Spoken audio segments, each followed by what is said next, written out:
제4장 운동생리학입니다.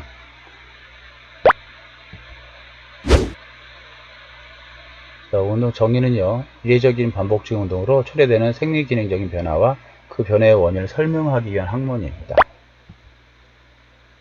자, 반응 과정 항상성.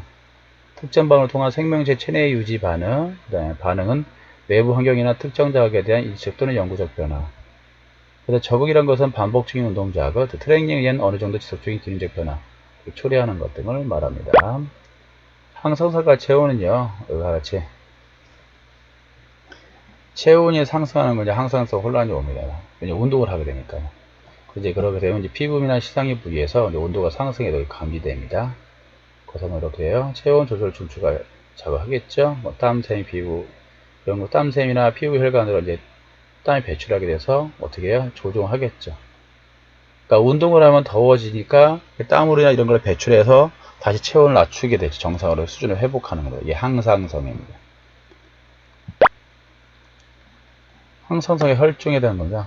운동을 하게 되면 혈중이 CO2, 이산탄소가 과잉 공급됩니다. 그럼 항상성에 혼란이 오게 돼요. 호흡을 하게 되죠. 그건 뇌연수의 감지기가 되고, 그 다음에 호흡 조절 중추가 조절하게 됩니다. 이제 항상 우리 일정한 상태를 유지하기 위해서 혈액과도 관련이 된다는 거 설명드리겠습니다. 운동 반응의 일반적 경로입니다.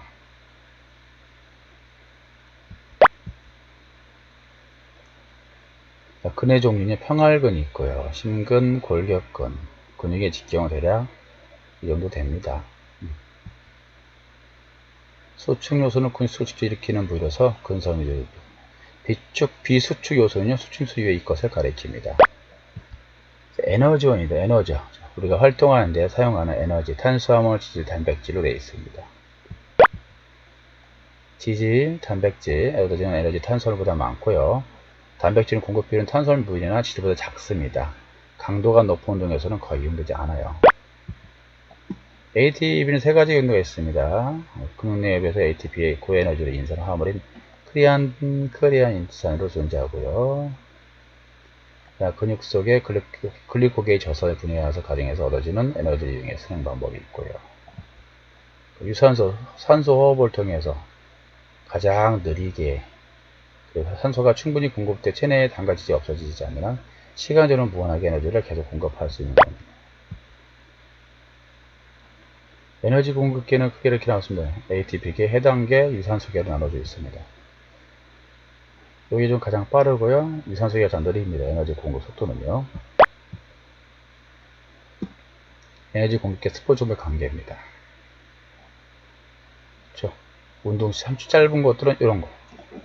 3분 이상 걸리는 것은 유산소죠. 이런 달리기 같은 거, 트레이닝 이런 것들이 있어요.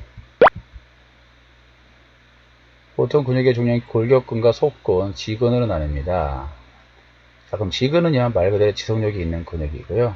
지구력, 오래 버티는 거고요. 속근은 순발력 있는 근육입니다. 빠르게 뛰는 거죠. 예. 그 지근과 속근에 비교한 겁니다. 속도는 지근이 느리고 속근이 빠릅니다. 산압력은 지근이 높고 속근이 중간이라는 거.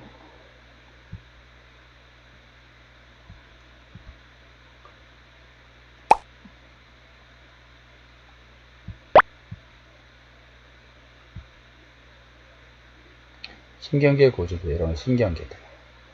세포체고요.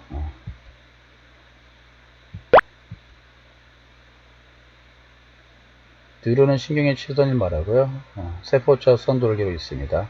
세포체는 전기신호를 전달하는 것이고요. 신경계는 중추신경과 말신경을 구분하고 있습니다. 그 다음에 중추신경은 척수뇌를 말하고 말초신경은 이런 자율신경과 체관신경으로 구분되고 있고요. 근육의 수축 양식은요, 정적 수축과 동적 수축으로 나눠져 있습니다.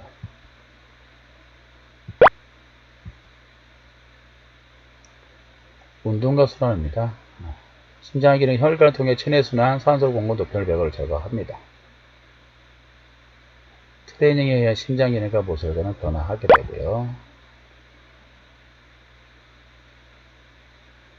체내에서 산소를 공급하고 체외로 이산탄소를 배출하는 업무를 호흡이라고 합니다. 그리고 가스기원은 분재호 등의 동료가 높은 부에서 낮은 부로 이동하는 현상을 가스기원이라 하고요. 호르몬은 타액성과 같은 도관을 통해 화학물질을 방출하는 현상입니다. 도관이 없는 세포에서 직접 화학물질 혈중, 림프를 분비하고요. 호르몬의 특징 체계 매개하여 운반하고요. 극히 미량에도 반응이 생긴다는 겁니다.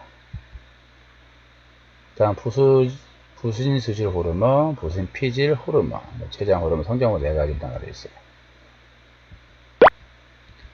운동 시에 대사 조절입니다. 탄수화물 가장 빨리 에너지 소모되는 거예요. 이건 좀 오랜 시간이 걸리고요. 장기간 운동을 뛰어야 됩니다. 30분 이상 오래도록 뛰어야 소모되는 겁니다. 탄성레스를 촉진하는 호르몬입니다. 호르몬 이제 카테콜라민, 글루카곤, 코티졸, 인슐린 나오는데요. 각각 작용 범위를 이렇게 있습니다. 지방질 대사 촉진하는 호르몬입니다.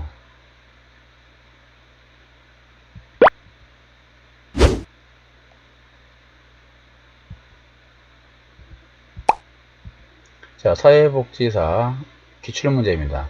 유아스포츠 폭력 자질 요건에 대해 서술하시오. 도덕적 인격과 교양을 갖추어야 하며 전문적인 기술과 지식, 폭넓은 교육적 배경을 지녀야 하며 많은 경우가 지속적인 연구를 하는 자세가 필요하다. 또한 아동의 입장에서 생각하는 복지세 강조도 필요하다. 14번 문제는요. 유아스포츠 지도할 때 유의사항으로 설명하시오. 그러면요. 대상과 적정 거리를 유지하면서 상황에 따라 조절하고 프로그램 내용은 단절 없이 진행하며 규칙은 간단하게 설명하며 시범 위주로 진행한다. 새로운 규칙은 즐겁게 숙지하도록 하며 집단 심리를 파악하며 언어, 표정, 지도 방법 등이 달라야 한다. 아동의 입장에서 마음에 상하지 않도록 행동해야 합니다. 자, 15번 문제입니다. 구조기능주의 이론의 스포츠 복지 적용해서 설명하시오. 인간관계에서 대립하는 관계가 아닌 서로의 이치에서 목적을 가지며 유기체와 같은 유기적인 관계의 기능을 맞으며 존속하는 사회라고 생각하는 것으로 스포츠를 통한 복지활동은 소외계층 사회구조 속에서 목적을 지닌 역할과 가치를 가지고 있다고 여기도록 동기를 주어야 합니다. 16번 생활스포츠와 복지스포츠를 비교 설명하시오. 생활스포츠가 활동체를 통한 건강한 삶의 질 향상을 추구하는 것이라며 복지스포츠는 최소한의 인간활동에 대한 서비스를 제공하는 것이 목표이다. 따라서 생활스포츠는 모든 사람이 대상이 되고 자유시간에 행하지만 복지스포츠는 소외계층을 대상으로 협의된 시간에 행해진다. 욕구 충족을 위해 모든 시설에서 자연발생적으로 행해지는 생활스포츠와 다르게 복지스포츠는 제공된 공간에서 의도적으로 인권 차원에서 행해지는 것을 말합니다.